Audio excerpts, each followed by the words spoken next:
ಗೊತ್ತಿಲ್ಲ ನಿಮ್ಗೆ? ಅಂಬೇಡ್ಕರ್ ಭವನ ಅಲ್ಲಿ ಎಲ್ಲ ರೀತಿ ತಯಾರು ಮಾಡಿದೆ ನಾನು. 5 ಲಕ್ಷ ಇತ್ತು ದುಡ್ಡು ಅವತ್ತು ಸರ್ಕಾರದಲ್ಲಿ. ಎಲ್ಲ ನಮ್ಮ ಸ್ನೇಹಿತರು ಸರ್ ಬೇಡ ಊರ್ ಮಧ್ಯೆ ಕೊಡ್ಬೇಕಂದ್ರು, ಊರಲ್ಲಿ ಕೊಡ್ಬೇಕು ಅಂದ್ರು. ಆಯ್ತು ಅಲ್ಲಿ ಮಾಡೋಣ ಅಂತ ಮಾಡಿದೆ. ಗೊತ್ತಾ ಅಲ್ಲಿ ಕಾಸ್ಮೋಪಾಲಿಟನ್ ಕ್ಲಬ್ ಅಂತಿತ್ತು, ಗೊತ್ತಾ ನಿಮ್ಗೆ? ಆ ಬಿಲ್ಡಿಂಗ್ ಯಾರ ಹೆಸರುಗಳಿತ್ತು? ಲೈಬ್ರರಿ ಹೆಸರುಗಳಿತ್ತು. ಯಾರು ಅದನ್ನು ಕೊಡ್ಸ್ಕೊಟ್ಟವ್ರು? ದಾಖಲೆಗಳಿದಾವೆ. 2 ವರ್ಷ ಕಷ್ಟಪಟ್ಟು ಆ ಕಡೆ ಪಟೇಲ್ರ ಬಿಲ್ಡಿಂಗ್ ಅಂತಿತ್ತು, ಈ ಕಡೆ ಕಾಸ್ಮೋಪಾಲಿಟನ್ ಕ್ಲಬ್ ಅಂತಿತ್ತು. ಅದೆಲ್ಲ ಕೊಡದೆ ಅಂದ್ರೆ ಜಾಗ ಆಗ್ತಿತ್ತ ಅಲ್ಲಿ? ಎಲ್ಲ ಇವರೇ ಮಾಡ್ಬಿಟ್ರಂತೆ. ABCD ಗೊತ್ತಿಲ್ಲ ಇವತ್ತು ಚಿಂತಾಮಣಿ ಯಾವ ಮೂಲೆಯಲ್ಲಿ ಏನಿದೆ ಅಂತ ಹೇಳಿ. ಬಾಯಿ ಬಂದಿದ್ದು ಮಾತಾಡೋದು. ನೋಡ್ಕೊ ಬನ್ನಿ, ಇನ್ನು 1 ತಿಂಗಳಲ್ಲಿ ಅಂಬೇಡ್ಕರ್ ಭವನ ಇವತ್ತು ನಾನು ಓಪನ್ ಮಾಡ್ತೀನಿ, ಯಾವ ರೀತಿ ಇರ್ತದೆ.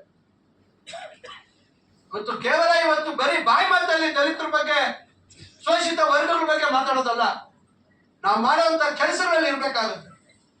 ಈಗಾಗಲೇ IDSMT ಮಾರ್ಕೆಟ್ ಮರು ವಿನ್ಯಾಸ ಮಾಡಿದ್ದೀವಿ. ಆಗಿದ್ದಂತ ಟೆಂಡರ್ ಕ್ಯಾನ್ಸಲ್ ಮಾಡಿದ್ದೀವಿ. ಈಗ 1.5-2 ತಿಂಗಳಲ್ಲಿ ಮತ್ತೆ ಎಲ್ಲ ಪೂರ್ಣ ಮಾಡಿ ಕೆಲಸ ಶುರು ಮಾಡಬೇಕು. ನನಗೂ ಅಷ್ಟು ಮಾತ್ರ ಮಾನವೀಯತೆ ಇಲ್ವಾ? ಬಡವರು ಎಲ್ಲಿ ಕೆಲಸ ಮಾಡ್ತಾರೆ, ಏನ್ ಮಾಡ್ಬೇಕು ಅನ್ನೋದು ನನಗೂ ಇಲ್ವಾ?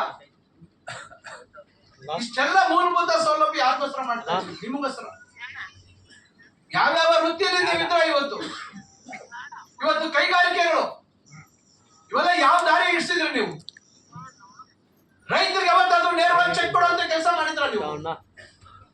ಇವತ್ತು ಇದೇ ಕೈಗಾರಿಕೆಗಳು ಅಭಿವೃದ್ಧಿ ಆದ್ರೆ ಇವತ್ತು ನಿಮ್ಮಂತವ್ರು ಎಷ್ಟು ಜನಕ್ಕೆ ಇವತ್ತು ಕೆಲಸ ಸೃಷ್ಟಿ ಆಗುತ್ತೆ? ಇವತ್ತು ಅಸಂಘಟಿತ ಕಾರ್ಮಿಕರಿಗೆ ಎಷ್ಟು ಜನಕ್ಕೆ ಸೃಷ್ಟಿ ಆಗುತ್ತೆ ಕೆಲಸ?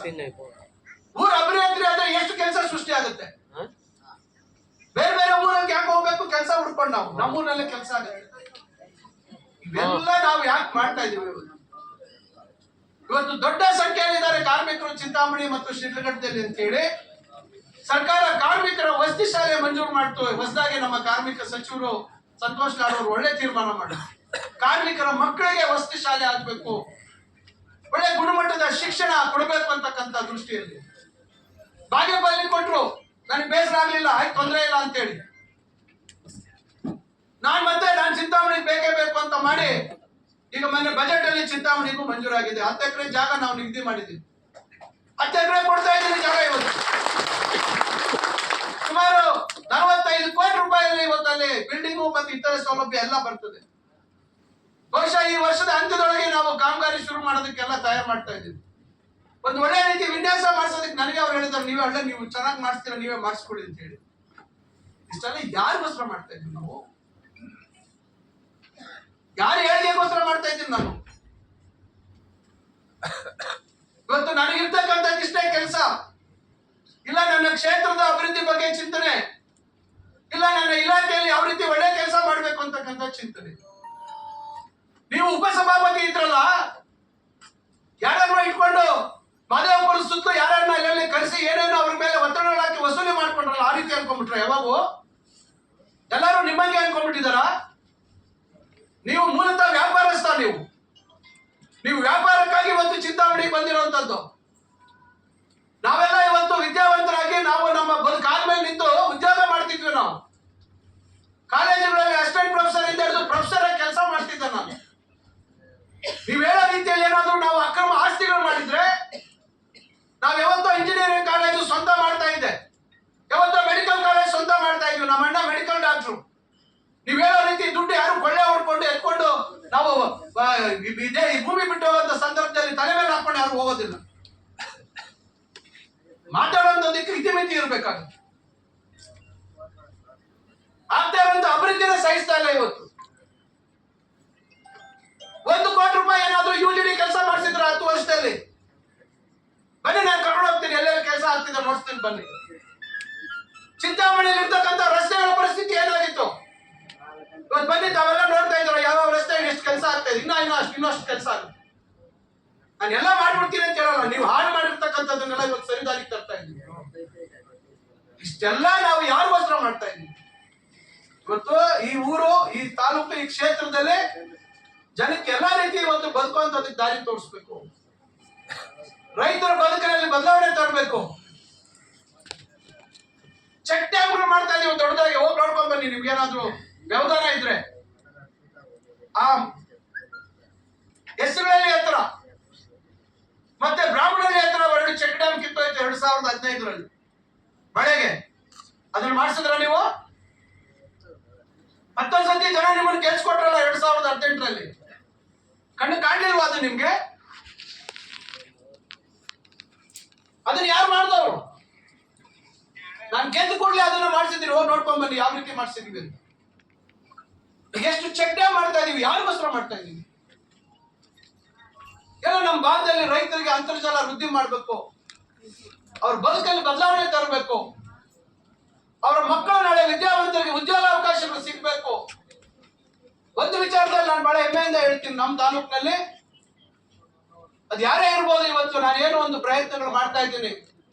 ನಮ್ಮ ಪರ ಇರೋರ್ಬೋದು, ವಿರೋಧ ಇರೋರು ಇರ್ಬೋದು, ಸಾರ್ವಜನಿಕರು ಇವತ್ತು ಯಾವುದೇ ರೀತಿ ವಿರೋಧ ಮಾಡ್ದಿರೋ ಪ್ರೋತ್ಸಾಹ ಮಾಡಿ ಒಳ್ಳೆ ಕೆಲಸ ಮಾಡಿ ಅಂತಕ್ಕಂಥ ಬೆಂತಟ್ಟಿ ಮಾಡ್ತಕ್ಕಂಥ ಕೆಲಸ ಮಾಡ್ತಾ ಇದ್ದೆ. ಅವರೆಲ್ಲರಿಗೂ ನಾನು ಸದಾ ಚಿರುನುಡಿಯಾಗಿರ್ತೇನೆ.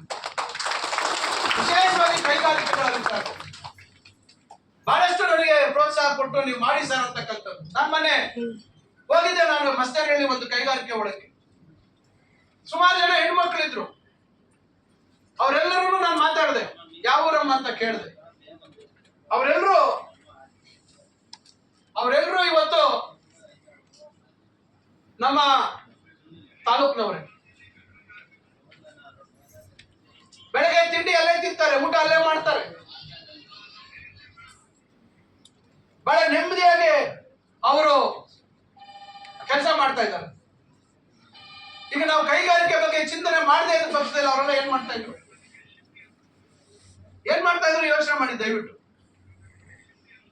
ಇವತ್ತು ಎಲ್ಲೋ ಒಂದ್ ಕಡೆ ಇವತ್ತು ಎಲ್ಲಾ ವಿಚಾರಗಳಲ್ಲಿ ಜನರಿಗೆ ಇವತ್ತು ಬದುಕೋದಕ್ಕೆ ಅವಕಾಶ ಮಾಡಿಕೊಡ್ಬೇಕಾಗಿರ್ತಕ್ಕಂಥದ್ದು, ಜನರ ಆಶೀರ್ವಾದ ಪಡೆದು ಆಯ್ಕೆ ಆಗಿರ್ತಕ್ಕಂಥ ನಾವುಗಳು ಜನಪ್ರತಿನಿಧಿಗಳು ಆಲೋಚನೆ ಮಾಡಬೇಕು,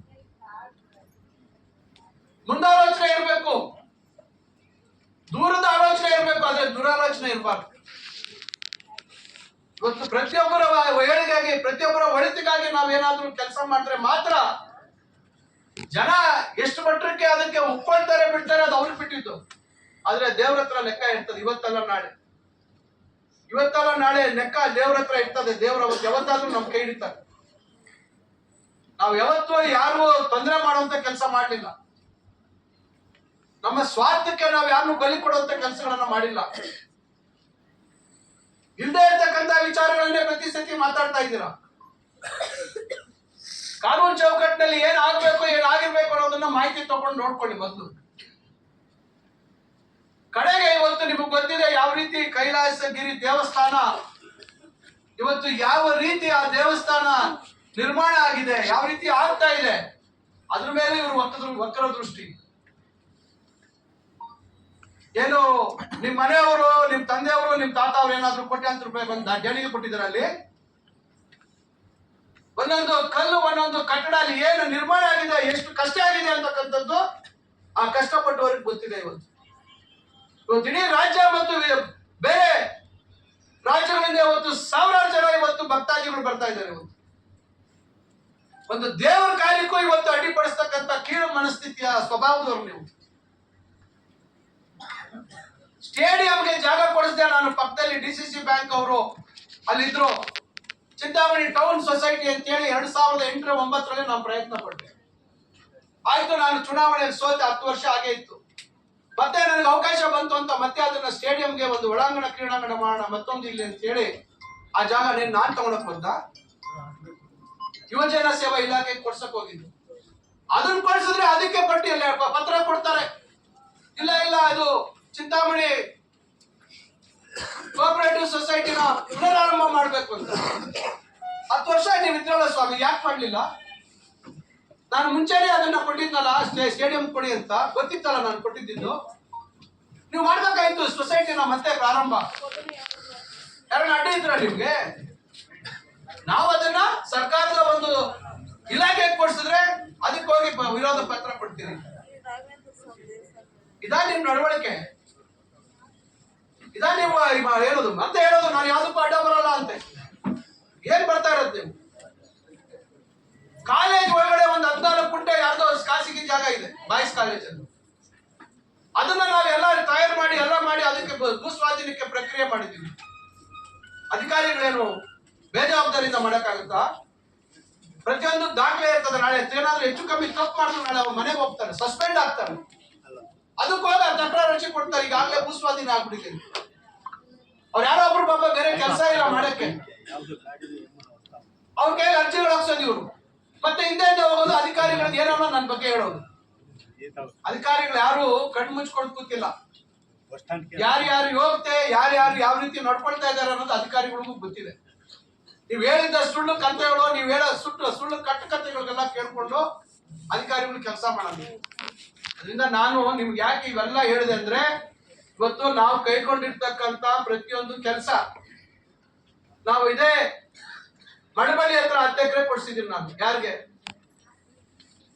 ರಮಾಬಾಯಿ ಅಂಬೇಡ್ಕರ್ ವಸತಿ ಶಾಲೆ ಕೈವಾರದಲ್ಲಿ ಮಾಡ್ಬೇಕು ಅಂತ ಹೇಳಿ ಕೈವಾರದಲ್ಲಿ ಜಾಗ ಇಲ್ಲ ಅಂತ ಹೇಳಿ ನಾವು ಮಡಬಳ್ಳಿ ಹತ್ರ 10 ಎಕರೆ ಕೊಡಿಸಿದ್ವಿ. 22 ಕೋಟಿಯಲ್ಲಿ ಮುಂದೆ ಅದಕ್ಕೆ ಒಂದು ಬಿಲ್ಡಿಂಗ್ ಕಟ್ಸ್ತೀವಿ. ಈಗ ಅದು ನಮ್ಮ ಇದರಲ್ಲಿ ನಡೀತಾ ಇದೆ. ಎಲ್ಲಿ ಸಿಂಗರೇಪಲ್ಲಿ ದೇವಸ್ಥಾನ ಹತ್ರ ಕಿತ್ತೂರು ರಾಣಿ ಚೆನ್ನಮ್ಮ ವಸತಿ ಶಾಲೆ ಆವರಣದಲ್ಲಿ ನಡೀತಾ ಇದೆ ಸ್ಕೂಲ್. ಈ ವರ್ಷ ಹಿಂದುಳಿದ ವರ್ಗಗಳ ವಸತಿ ಶಾಲೆ ಮಂಜೂರು ಮಾಡಿಸ್ತಾ ಇದ್ದೀನಿ. 2012 ಡಿಸೆಂಬರ್ ಮಂಜೂರು ಮಾಡಿಸಿದ್ದೆ ನಾನು. ದೊಡ್ಡಗಂಜೂರ್ ಹತ್ರ 10 ಎಕರೆ ಜಾಗ ಕೊಡ್ಬೇಕು ಅಂತ ಅವತ್ತೇ ತಹಸೀಲ್ದಾರ್ ಪತ್ರ ಕೊಟ್ಟಿದ್ದೆ. ಚುನಾವಣೆಯಲ್ಲಿ ನಾನು ಸೋತ್ಬಿಟ್ಟೆ. ಆ ಸ್ಕೂಲ್ ಪ್ರಾರಂಭ ಆಗ್ಲಿಲ್ಲ, ವಸತಿ ಶಾಲೆ ಪ್ರಾರಂಭ ಆಗ್ಲಿಲ್ಲ. 10 ವರ್ಷ ಆಯ್ತಲ್ಲ ಸ್ವಾಮಿ, ನೀವು ಏನ್ ಮಾಡಿದ್ರಿ? ಶಾಲೆ ಪ್ರಾರಂಭ ಆಯ್ತಾ? ಪ್ರಾರಂಭ ಆಗಿದ್ಯಾ ಶಾಲೆ? ಅಲ್ಲೆಲ್ಲ ಕುರುಬೂರ್ ಹತ್ರ ಜಾಗ ಕೊಡ್ತೀವಿ ಅಂತ ಕೊಟ್ಬಿಟ್ಟಿದ್ರಿ ಅಂತ ಹೇಳ್ತಾರೆ. ಅದು ಡೀಮ್ಡ್ ಫಾರೆಸ್ಟ್ ಕೊಟ್ಟೋಯ್ತು ಆ ಜಾಗ. ಕಡೆಗೆ ನಾನು ಮತ್ತೆ ಅದೇ ದೊಡ್ಡಗಂಜೂರ್ದು ಜಾಗ ಕೊಡಿಸ್ದೆ. ಬಿಲ್ಡಿಂಗ್ ಮಂಜೂರು ಮಾಡಿ ಅಂದ್ರೆ ಅವ್ರು ನನ್ ಕೇಳ್ತಾವ್ರೆ, ಶಾಲೆ ಎಲ್ಲಿದೆ ಸರ್ ಅಂತ ಕೇಳ್ತಾವ್ರೆ. ಇಲ್ಲ ಈಗ ಆಗಿದೆಯಲ್ಲ ಅಂದ್ರೆ, ಇಲ್ಲ 2012 ನೀವು ಶುರು ಮಾಡಿಲ್ಲ ಶಾಲೆ, ಲ್ಯಾಬ್ಸ್ ಆಗೋಗಿದೆ, ಶಾಲೆನೇ ಶುರುವಾಗಿಲ್ಲ ವಸತಿ ಶಾಲೆ. ಈಗ ನಾನು ಯಾಕೆ ಹೇಳಿದೆ ಅಂದ್ರೆ, ಈಗ ವಸತಿ ಶಾಲೆ ಮಂಜೂರು ಮಾಡಿದ್ರು ಹೋದ ವರ್ಷ ಕೈವಾರ ಹೋಬ್ಳಿಗೆ. ಕಿತ್ತೂರು ರಾಣಿ ಚೆನ್ನಮ್ಮ ಆವರಣದಲ್ಲಿ ಪ್ರಾರಂಭ ಆಯ್ತು ಶಾಲೆ ಅಧಿಕೃತವಾಗಿ ಪ್ರಾರಂಭ ಆಗಿದೆ. ಈಗ ನಾನು ಜಾಗ ಕೊಟ್ಟು ಕನ್ನಡ ಕೊಟ್ರೆ ಕನ್ನಡ ಆದ್ಮೇಲೆ ಅಲ್ಲಿ ಶಿಫ್ಟ್ ಆಗುತ್ತೆ. ಇವತ್ತು ಹಿಂದುಳಿದ ವರ್ಗಗಳ ವಸತಿ ಶಾಲೆ ಶುರು ಆಗಿಲ್ಲ.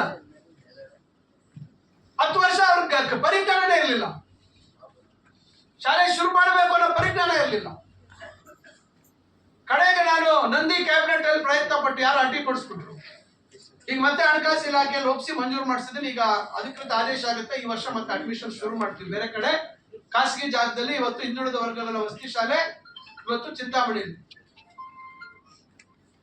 ಮುರುಗಮಲ್ಲಲ್ಲಿ ಪರಿಶಿಷ್ಟ ಪಂಗಡಗಳ ವಸತಿ ಶಾಲೆ ಶುರುವಾಗಿತ್ತು. ಹಿಂದೆ 10 ಎಕರೆ ಜಾಗ ಕೊಟ್ಟು ಅದು 22 ಕೋಟಿ ಬಿಲ್ಡಿಂಗ್ ಶುರುವಾಗ್ತಾ ಇದೆ. ಕೋನ್ಗುಟ್ಲಲ್ಲಿ BR ಅಂಬೇಡ್ಕರ್ ವಸತಿ ಶಾಲೆ 22 ಕೋಟಿ ಬಿಲ್ಡಿಂಗ್ ನಡೀತಾ ಇದೆ. ಇವೆಲ್ಲ ನಾನು ಹೇಳಿದ್ರೆ ಇವೆಲ್ಲ ಯಾರಿಗೋಸ್ಕರ ಮಾಡಿದ್ದೀವಿ? ಒಂದೊಂದು ಹೋಬಳಿಯಲ್ಲಿ ಇವತ್ತು ವಸತಿ ಶಾಲೆ ಇದೆ. ಒಂದೊಂದು ಶಾಲೆಗೂ ಇವತ್ತು ಒಳ್ಳೆ ವ್ಯವಸ್ಥೆಯನ್ನು ಮಾಡ್ತಾ ಇದ್ದೀವಿ. ಅದರಿಂದ ನಾನು ಇವೆಲ್ಲ